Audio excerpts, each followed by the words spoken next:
Giờ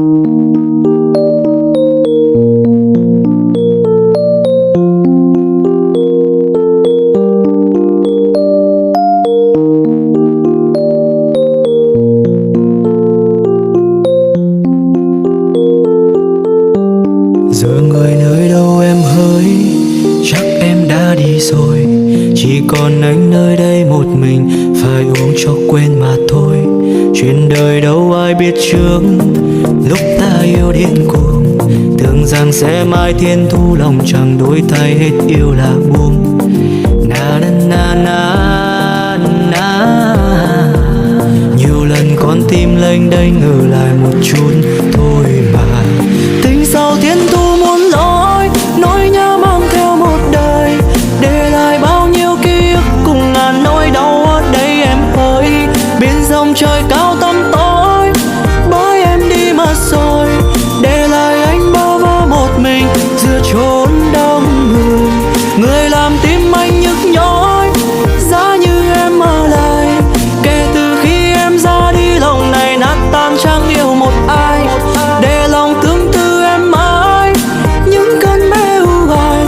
Chuyện tình yêu luôn lênh đênh theo anh những tháng năm dài.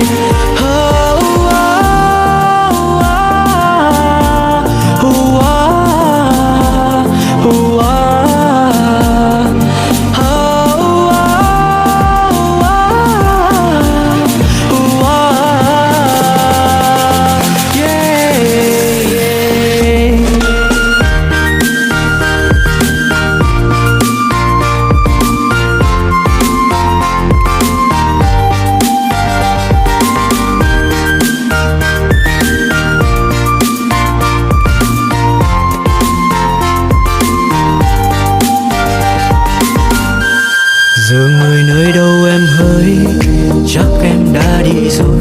Chỉ còn anh nơi đây một mình, phải ôm cho quên mà thôi. Chuyện đời đâu ai biết trước, lúc ta yêu điên cuồng, tưởng rằng sẽ mãi thiên thu, lòng chẳng đổi thay, hết yêu cũng buồn. Na na na na. Nhiều lần con tim lênh đênh, ngờ lại một chút thôi mà. Tình sau thiên thu muôn lối, nỗi nhớ mang theo một đời, để lại bao nhiêu ký ức cùng ngàn nỗi đau ở đây em ơi. Biển dòng trời cao tăm tối, bởi em đi mất rồi, để lại anh bơ vơ một mình giữa chốn đông người. Người làm tim anh nhức nhói, giá như em ở lại. Kể từ khi em ra đi, lòng này nát tan, chẳng yêu một ai, để lòng tương tư em mãi những cơn mê u hoài. Chuyện tình yêu luôn lênh đênh theo anh những tháng năm dài. Tình gian dối hằn in suốt bao năm trời, thôi là thôi ơi em ơi. Bàn tay đã buông lời, phận thì không tới, người đi cũng đã đi rồi.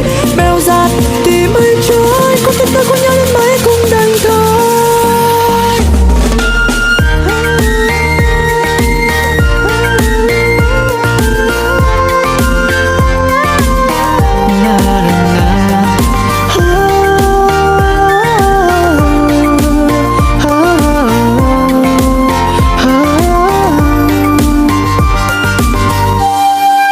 Sau thiên thu muôn lối, nỗi nhớ mang theo muôn đời, để lại bao nhiêu ký ức cùng ngàn nỗi đau ở đây em ơi. Biển dòng trời cao tăm tối, bởi em đi mất rồi, để lại anh bơ vơ một mình giữa chốn đông người.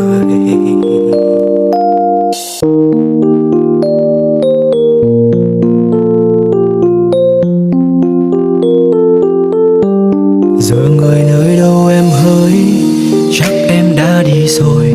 Chỉ còn